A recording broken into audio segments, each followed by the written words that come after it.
Quick question. When was the last time you looked at your income statement and thought, this is as clear and comparable as it could possibly be? This is what the IASB has thought, and they have come up with an answer IFRS 18.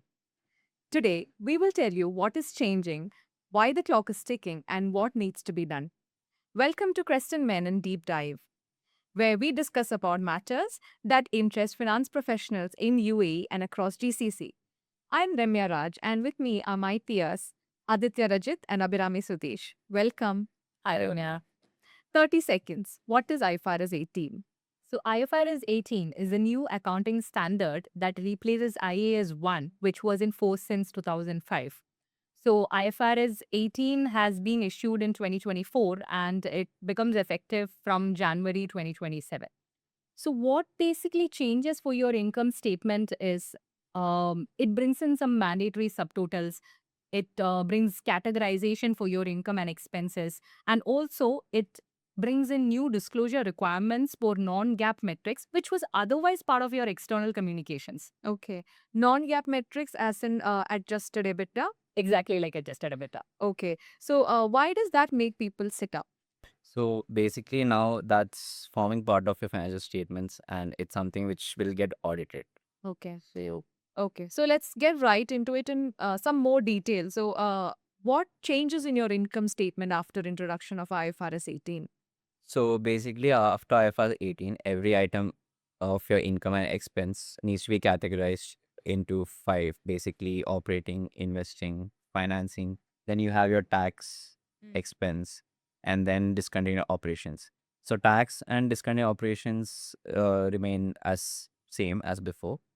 What mainly changes is your investing, operating, and financing categorization. That's where we need to focus. Okay. Okay. And what goes into these investing, financing, and Investing activity is basically income and expenses generated from assets that are not your core business.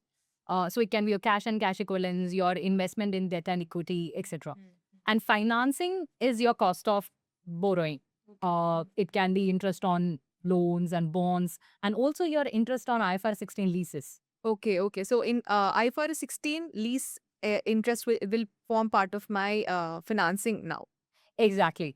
So for businesses with major leases, property leases or equipment leases, they will see a shift in their operating profit. So their operating profits are going to take a hit without a single dirham change in the underlying business. Okay, okay. And what goes into operating now? So now operating becomes a residual head.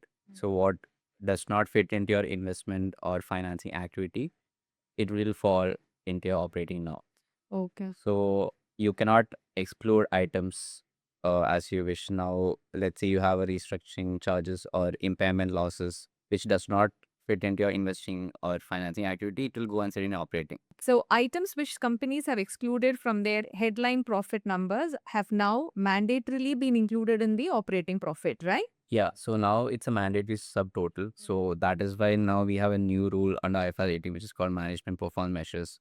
Okay. So these are like adjusted numbers which management can use to present to external parties, let's say banks or other stakeholders. Okay. So that's where the management performance measures exist now. The moment you say adjusted EBITDA, then you start excluding things like restructuring costs, your M&A expenses, and your share-based payments. Then it becomes a MPM.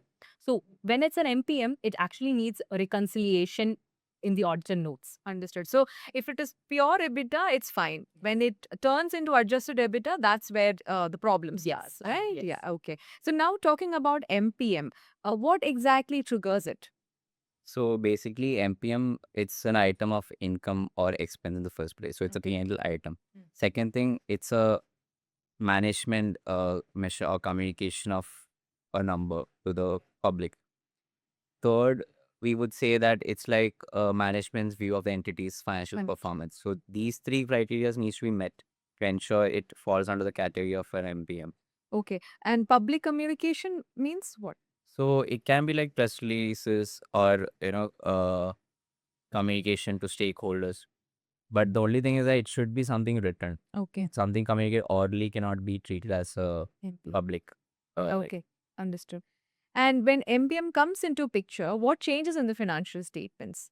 So it's going to be a single note in your audited financial statements. All the MPMs are going to be in one single place, and each MPM has to be reconciled back to the nearest safe harbor on a line by line basis.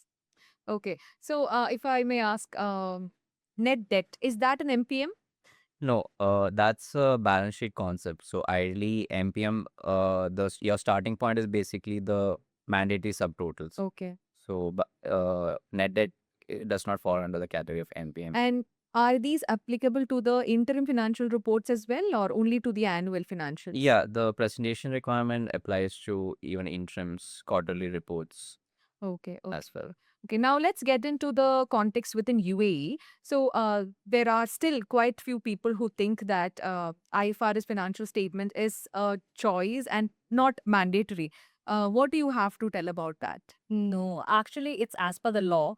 The CT law actually mandates it. So, for any taxable person, a financial statements prepared under IFRS is mandatory. And for any taxable person where revenue exceeds 50 million, then an audited financial statements under IFRS also becomes mandatory. Correct. So, it's not just about financial, there is also a tax and legal aspect to it. Yes, financial, taxation, legal, treasury, it all becomes part of one single conversation. Understood. And with the introduction of, IFRS 18, when it becomes applicable, in terms of the covenant risk, what changes? So, if I can take an example, just imagine a property management company and they have a interest coverage covenant, and it basically means operating profit divided by your interest expense. And just imagine they had like about 10-15 million of interest income sitting earlier in their operating profit.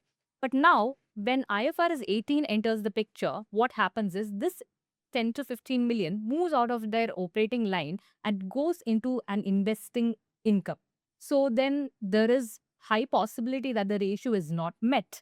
And then it can also become a technical breach and the bank can call this out. Understood. So, what message do we have to give to our clients now? I would say maybe have that conversation very early with your lender, because we have about 2 years time ahead of us. And to have this conversation now would be much better than waiting until 2027, because that's going to be an entirely different conversation. Got it. That's true. And now, talking about a different sector, let's move into the real estate sector. So, how does this impact the real estate sector in terms of the financial statements?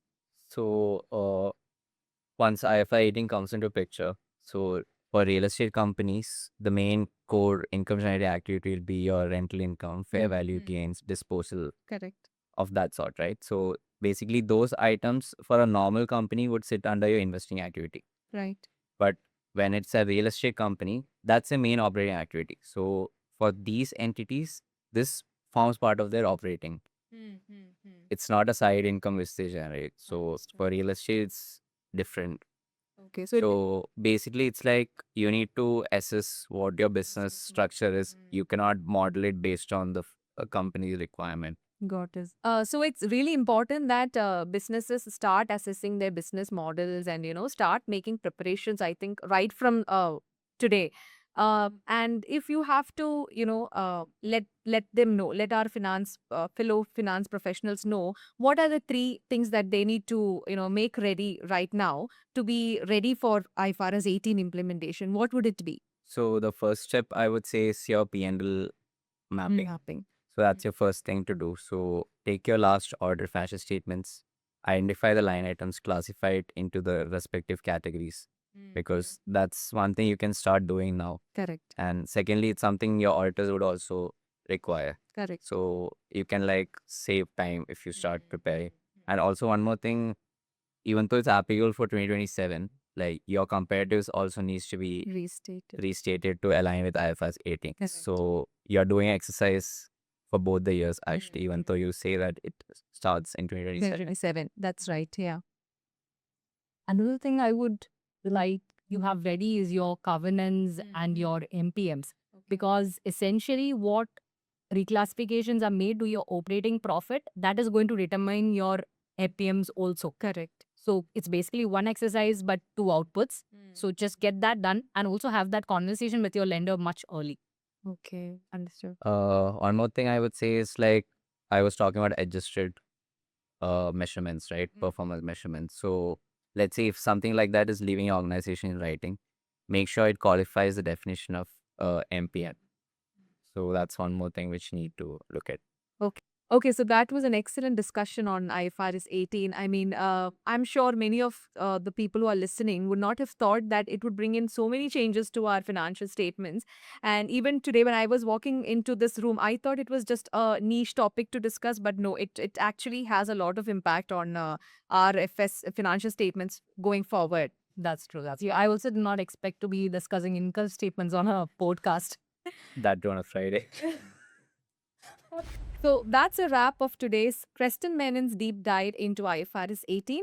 Thank you for listening to us. If you find this useful, feel free to share it across your network. Thank you. Until next time.